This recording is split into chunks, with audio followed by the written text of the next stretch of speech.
The first alien diplomats arrived above Earth wrapped in light. Not metaphorical light, actual electromagnetic bloom. A ceremonial arrival that flooded every sensor platform from lunar observatories to deep space listening arrays. Their vessels did not break atmosphere. They did not descend. They hovered at the precise edge of orbital stability. A deliberate message: we can come closer, but we don't need to. On every human screen, the same signal appeared, translated instantly by machines that had been tested 1,000 times for a moment exactly like this. "We are the Dominion," the voice said, layered, harmonic, impossibly calm. "You will surrender governance of your species, your planet, and all off-world assets. Compliance will preserve your population. Resistance will be brief. No threats, no shouting, just certainty." The diplomats waited. On Earth, nothing exploded. No panic sirens wailed. Stock markets dipped, then stabilized. Military commands elevated alert levels, then paused, awaiting orders that did not come immediately. In living rooms and cafes, people watched, listened, and most confusing to the cool observers began to argue about whether the aliens were early or late. The cool had expected screaming. They had expected chaos. They had expected fear. They did not understand silence.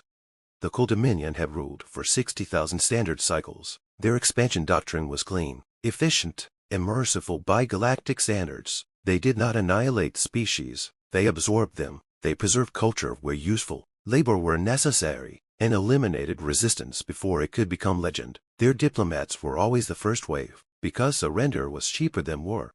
Every species surrendered.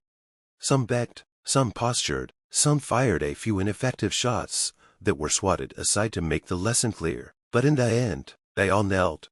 Humans did not kneel. The response from Earth took 12 minutes, which to the coal felt like an eternity. Finally, a single transmission returned, broadcast openly, without encryption, without ceremony. "This is Earth," said a human voice, female, calm, tired. "Your demand is acknowledged." The coal delegation inclined their bodies slightly, pleased. Then the voice continued. "We decline." There was no flourish, no insult, no defiant speech. Just refusal.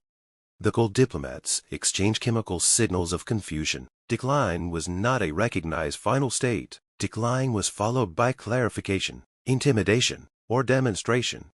"You misunderstand," the coal replied. "Surrender is not a negotiation. It is an outcome." "We understand perfectly," the human said. "We've just decided the outcome doesn't work for us." Behind the diplomat vessels, coal war fleets began to shift formation, not threateningly, merely visibly. A reminder of scale, thousands of ships, ancient and perfect, each carrying firepower that had ended civilizations older than humanity's recorded history. "Your species is young," the coal said. "You have not yet faced extinction." The human paused. They laughed softly. "That's where you're wrong." What followed was not immediate war. Too confused the coal. Instead of firing, Earth went quiet. No challenges, no taunts, no desperate pleas. The diplomats waited, assuming delay meant fear. Coal analysts ran probability trees, all pointing toward inevitable compliance once demonstrations began. So the coal demonstrated. A single unmanned human station, beyond Mars, vanished in a clean beam of energy, reduced to drifting particles. No debris cloud, no survivors. A message written in physics. "Consider this restraint," the coal said. Earth's response came faster this time.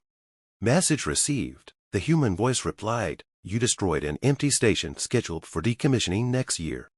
Pause. Was that supposed to scare us?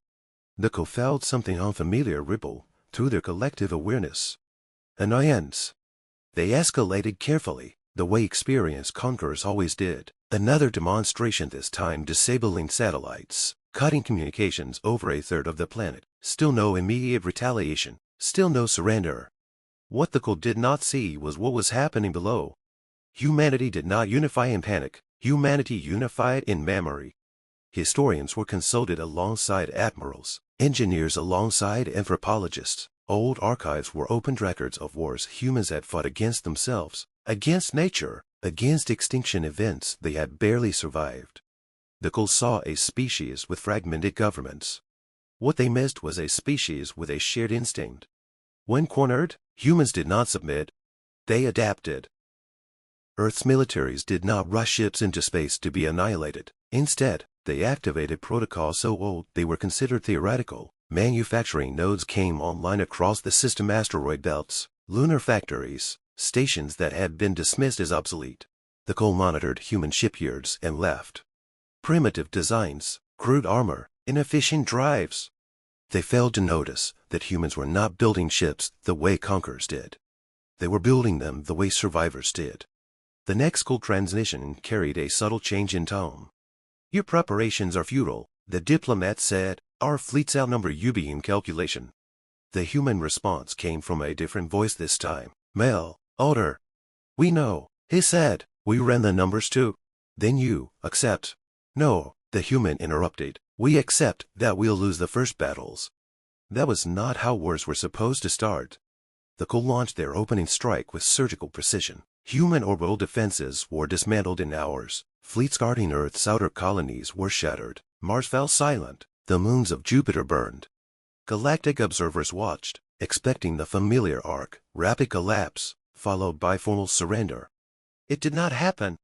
Instead, human resistance intensified. Every system the Cole took became hostile in ways no other species had attempted. Supply lines were harassed by autonomous weapons that learned from each engagement. Cole vessels began disappearing at destroyed inglorious fleet battles, but erased in isolated incidents, ambushed by ships that seemed to appear from nowhere. Human ships did not fight to win. They fought to make every victory cost more than expected. The Cole began to lose something more valuable than ships. They began to lose time. Reports filtered back of human captains scuttling their own vessels to take Cole ships with them, of planets rendered worthless through environmental sabotage, of civilian populations evacuating ahead of invasions, leaving behind traps, misinformation, and infrastructure designed to fail catastrophically under Cole control. This was not resistance. This was denial. The Cole Dominion had never faced an enemy that would rather burn its own future than let it be taken. As the war dragged on, something else became clear. Human technology evolved fast. Captured Cole weapons were studied, replicated, and modified in months. Human ships began appearing with shields that adapt in mid-battle, weapons that learned enemy firing patterns, fleets that communicated without detectable signals. The Cole were used to technological superiority being permanent. Humans treated it as a temporary inconvenience. A year into the conflict, the Cole diplomats returned to the channel. "Your losses are unsustainable," they said. "Your population suffers, and this." The human response was broadcast from Earth itself, standing before a backdrop of a planet scarred but unbroken. "You came here demanding surrender," the speaker said. "You assumed fear would do your work for you." She looked tired, older than when the war began. "We're afraid," she admitted. "We've always been afraid. That's why we're dangerous." The Cole attempted a final escalation. They committed their core fleets. What followed became known across the galaxy as the ultimate galactic war, not because of its scale, but because of its outcome.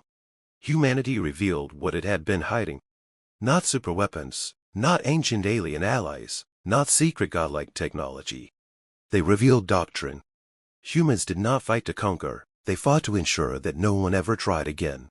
They struck Cole-honed systems with precision, not annihilation. They dismantled shipyards, disrupted energy networks, released information records of Cole conquests, of absorbed species, of lies told to maintain dominance. Rebellions ignited across the Dominion. Allies abandoned the Cole. Subject species realized surrender was not mercy, it was erasure. When the final Cole diplomat transmitted, the voice was no longer calm. "You could row," it said. "Why destroy what you could inherit?" The human reply came quietly. "Because we know what rulers become." The war ended not with Earth's surrender, but with the Cole Dominion's collapse. Human fleets did not occupy their worlds. They withdrew. They left warnings, not banners. Across the galaxy, a new understanding spread. Humans were not the strongest species. They were not the most advanced. They were not the oldest. But they were the only ones who, when asked to surrender, chose instead to redefine the meaning of war. And no diplomat ever made that demand of them again.